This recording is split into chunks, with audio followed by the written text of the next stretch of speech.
A primeira vez que achei que estava perdendo a memória foi numa terça-feira de outubro, há 7 anos. Era bem cedo. Eu estava sentada na cozinha de casa, com uma xícara de café quente nas mãos, olhando pela janela as árvores do parque que já começavam a mostrar as folhas amarelas do outono. E, de repente, me dei conta de que não lembrava se tinha tomado o remédio da pressão. Fiquei imóvel, vasculhando a mente como quem procura alguma coisa numa gaveta escura. Nada, nem o menor vestígio do momento em que eu teria tomado. Levantei, andei pelo corredor de madeira até o banheiro, olhei o porta-comprimidos de plástico azul que ficava em cima da pia branca. Estava vazio. O compartimento de terça-feira estava vazio. Eu tinha tomado o comprimido e não lembrava. Esse momento me gelou por dentro, porque eu sou neurologista. Passei 30 anos atendendo pacientes com problemas de memória. Sei muito bem o que pode significar quando o cérebro começa a falhar. E naquela manhã, olhando aquele porta-comprimidos vazio sobre a pia, senti medo de verdade. Meu nome é Helena, tenho 68 anos e passei 3 décadas da minha vida num consultório em Bogotá. Vi milhares de pessoas chegarem com esse mesmo medo que eu senti naquela terça-feira.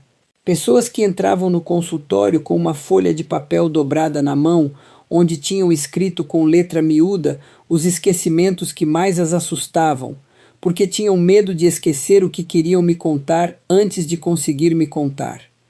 Hoje quero dizer uma coisa que eu gostaria que alguém tivesse me explicado muito antes.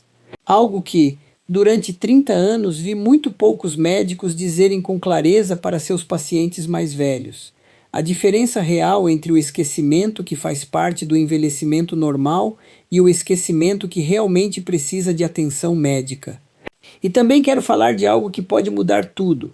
Existem causas de perda de memória que têm solução, causas que podem estar afetando qualquer pessoa com mais de 60 anos neste exato momento, e que se corrigem com tratamento.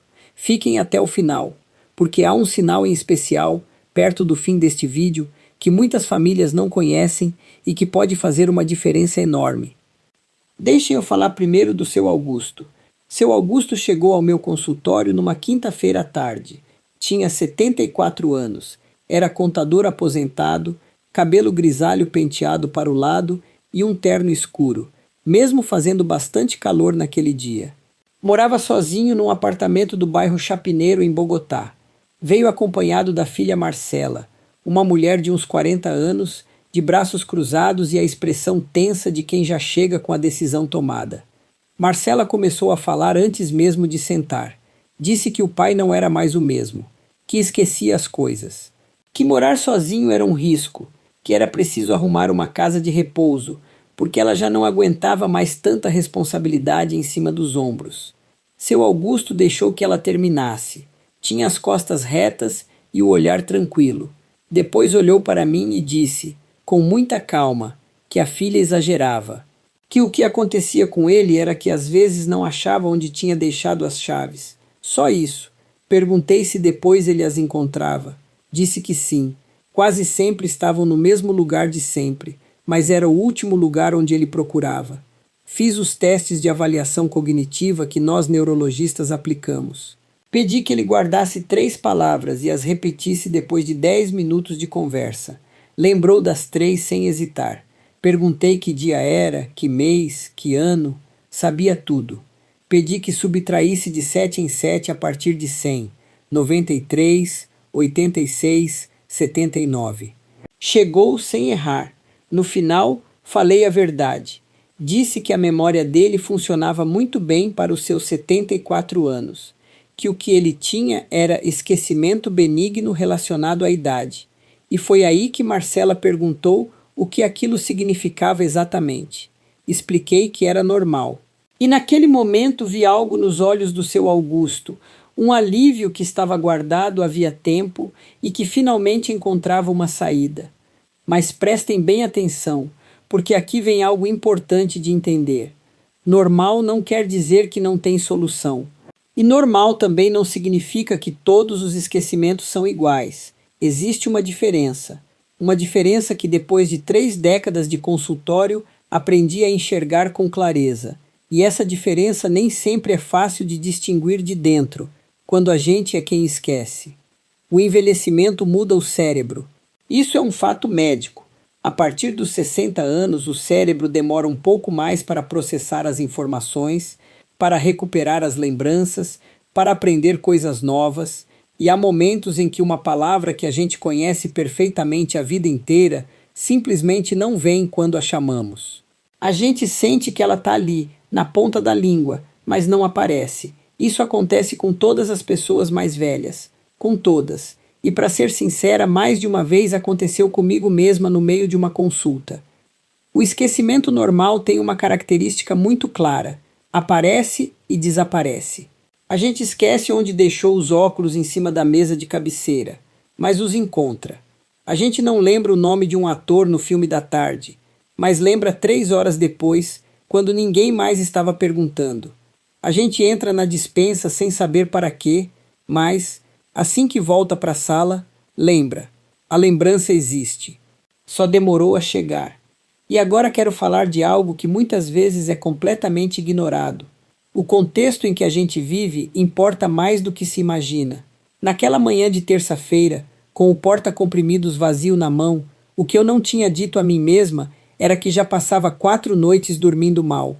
Minha irmã mais velha tinha sido internada com uma fratura no quadril. Eu tinha passado horas ao telefone com médicos, com meu cunhado, com meus sobrinhos, estava com o sono picado e a cabeça cheia de preocupação. E quando o cérebro de um adulto mais velho não descansa bem, a memória sofre. Não é pouco. Sofre muito mais do que as pessoas imaginam. Conto isso porque nessa mesma semana atendi Dona Carmen Del Valle, uma senhora de 67 anos que chegou ao consultório com os olhos marejados e uma lista escrita com letra pequena e nervosa numa folha arrancada de um caderninho. Me contou que esquecia os nomes dos netos, que chegava ao mercado, olhava a lista na mão e não entendia o que tinha ido buscar, que às vezes ficava parada diante da porta do próprio quarto sem lembrar se queria entrar ou sair. Perguntei como ela tinha dormido no último mês. Fez uma pausa longa. Disse que mal, que acordava toda noite às 3 da madrugada com a cama vazia ao lado e o silêncio pesando na escuridão do quarto. Perguntei quando tinha sido o último exame de sangue. Disse que fazia mais de 2 anos. Pedi os exames. A tireoide estava muito baixa. A vitamina B12 estava em níveis que eu poucas vezes tinha visto tão baixos. Dona Carmen Del Valle não tinha Alzheimer. Dona Carmen tinha hipotireoidismo sem tratamento e uma deficiência grave de vitamina B12. E essas duas coisas juntas estavam roubando a memória dela de uma maneira que qualquer familiar poderia confundir com uma demência. 4 meses depois de começar o tratamento, ela me mandou uma mensagem do telefone da filha. Dizia que tinha voltado a lembrar os aniversários de todos os netos sem precisar olhar o calendário, e que tinha dormido 7 horas seguidas pela primeira vez em mais de 1 ano. Essa é a parte que eu quero que vocês gravem bem. Existem causas reversíveis de perda de memória. Causas que não têm nada a ver com Alzheimer nem com nenhuma demência. E, se não forem identificadas a tempo, a pessoa continua sofrendo, a família continua assustada e o problema que tinha solução continua ali sem que ninguém o trate. O sono insuficiente destrói a memória. O cérebro consolida as lembranças durante as horas de sono profundo. Quando esse sono é interrompido noite após noite, as lembranças não se fixam direito. Uma pessoa mais velha que dorme 5 horas fragmentadas vai esquecer mais do que alguém da mesma idade que dorme 7 horas contínuas. O sono não é um luxo. Para o cérebro com mais de 60 anos, é uma necessidade tão real quanto a água. E, falando em água, a desidratação leve afeta a concentração e a memória, e as pessoas mais velhas sentem menos sede do que os jovens. Muita gente com 70 e tantos anos passa as tardes com o cérebro funcionando com capacidade reduzida simplesmente porque não bebeu água suficiente durante o dia. É algo simples e que se ignora com frequência demais. O hipotireoidismo, ou seja, a tireoide baixa, provoca esquecimentos, cansaço, tristeza e lentidão mental. Muitos médicos de pronto-socorro confundem com depressão, Muitos familiares confundem com velhice normal. Um exame de sangue esclarece em horas. A deficiência de vitamina B12 é muito comum após os 60 anos. Afeta a memória, o equilíbrio, o estado de ânimo e os nervos periféricos. Quem toma certos remédios para o estômago, como o omeprazol, por muitos anos, acaba absorvendo menos vitamina B12 do que o normal. Vale a pena monitorar os níveis com regularidade e, se estiver baixa, é possível corrigir com suplementos. Os medicamentos também podem estar por trás do problema. Alguns antihistamínicos para alergia, remédios para dormir, certos ansiolíticos e até mesmo alguns antihipertensivos podem afetar a clareza mental em pessoas mais velhas. Não estou dizendo para suspenderem nenhum medicamento por conta própria. Estou dizendo que se vocês sentem que, desde que começaram um tratamento novo, a mente não está a mesma, conversem com o médico de vocês. Às vezes, existem alternativas. E agora vem algo que peço que escutem com muita atenção, porque pode salvar uma vida. As infecções urinárias em pessoas idosas podem causar confusão, desorientação e esquecimentos repentinos que parecem uma crise súbita de demência. Em um adulto jovem, uma infecção urinária dói, dá febre, causa ardência. Em uma pessoa de 75 anos, pode se manifestar sem dor nenhuma, apenas como uma mudança brusca de comportamento, agitação, desorientação no tempo e no espaço. E, quando a infecção é tratada, esses sintomas desaparecem. O cérebro volta ao normal. Já vi famílias inteiras convencidas de que a mãe estava perdendo a razão de repente, quando na verdade era uma infecção se manifestando dessa forma tão silenciosa e enganosa. Se alguém próximo tiver uma mudança mental muito rápida, em questão de horas ou de 1 a 2 dias, antes de pensar no pior, descartem uma infecção, especialmente uma infecção urinária. Primeiro isso, sempre. Agora quero falar sobre os sinais que, para mim, acendiam um alerta no consultório. Aqueles que me diziam que era preciso ir com mais calma e olhar com mais cuidado. Não conto isso para assustar vocês. Conto para que possam agir a tempo, se algum desses sinais aparecer. O primeiro sinal era esquecer eventos recentes por completo. Um paciente que não lembrava onde tinha colocado as chaves, isso era normal. Um paciente que não lembrava que no dia anterior o filho tinha vindo visitá-lo, que tinham almoçado juntos na mesa da cozinha, que tinham conversado por 2 horas, isso é diferente.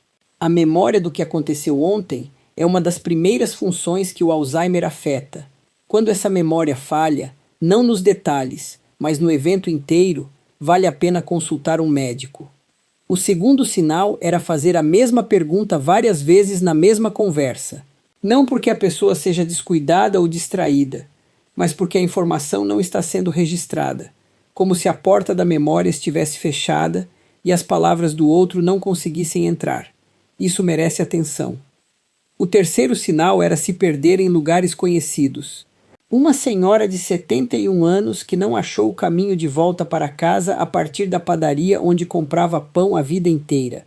Um senhor de 68 que chegou desorientado à portaria do próprio prédio depois de sair para caminhar no parque em frente. Quando o espaço que a gente conhece de cor deixa de ser reconhecível, isso me preocupava na hora. O quarto sinal era a dificuldade para realizar tarefas do dia a dia que antes eram feitas no automático. Pessoas que tinham pago as próprias contas a vida inteira e de repente não entendiam a fatura do telefone. Pessoas que deixavam o gás aberto na cozinha não uma vez, mas com frequência. Pessoas que se confundiam com as moedas na hora de pagar na vendinha do bairro. E o quinto sinal, o que mais me doía ouvir porque as famílias contavam com vergonha, era a mudança de personalidade. Uma pessoa doce que de repente ficava irritada e desconfiada. Uma pessoa sociável que de uma hora para outra não queria mais sair, não queria ver ninguém, não queria nada. As famílias falavam baixinho, como se estivessem falando mal de alguém. Mas essa mudança também é um sinal. E reconhecê-la não é traição, é cuidado. Quero fazer uma pausa aqui. Se enquanto escutam isso, estão pensando em alguém, em um familiar, na própria experiência, Quero dizer algo que levei muitos anos para aprender a falar direito para os meus pacientes. Consultar a tempo não é se render. Consultar a tempo é o ato mais corajoso que existe. Quando uma pessoa chega para uma avaliação cognitiva nos estágios iniciais de um declínio, as opções disponíveis são muito maiores do que quando chega tarde. Os tratamentos atuais para o comprometimento cognitivo leve podem retardar o avanço de forma significativa. O exercício físico diário, o sono reparador, a alimentação, o contato social ativo, tudo isso influencia, e tudo funciona melhor quando se começa antes. Mas além disso, em muitos casos, o que parece um declínio não é. E isso só se descobre com uma avaliação feita por um profissional. Eu mesma, naquela terça-feira, com o porta-comprimidos vazio na mão, fui até uma colega 3 dias depois e pedi que me avaliasse. Não com medo, com honestidade. E o que ela descobriu foi que minha memória estava bem. O que não estava bem era meu sono, meus níveis de vitamina D e o peso emocional que eu tinha acumulado sem perceber durante as semanas de internação da minha irmã. O cérebro responde ao que acontece no corpo inteiro. Cuidar da mente também é cuidar do sono, da água que a gente bebe, das emoções que a gente carrega sozinho. Antes de me despedir, deixo algo concreto que vocês podem levar para a vida já hoje. Se você esquece algo, mas lembra depois, isso é normal. Se você esquece completamente um evento recente, não os detalhes, mas o evento inteiro, isso merece uma consulta médica. Se custa encontrar uma palavra em um momento, mas lembra depois, é o cérebro envelhecendo. Se você perde palavras básicas do dia a dia de forma frequente e constante, converse com seu médico. Se você se distrai ou não lembra porque entrou em um cômodo, isso é normal em qualquer idade. Se você se perde em um lugar que conhece bem, consulte. Se alguém próximo tiver uma mudança mental muito rápida, em horas ou em 1 a 2 dias, descartem primeiro uma infecção antes de pensar no pior. E o que eu disse ao seu Augusto naquela quinta-feira à tarde, enquanto a filha dele olhava para o chão com os braços ainda cruzados, digo a vocês também.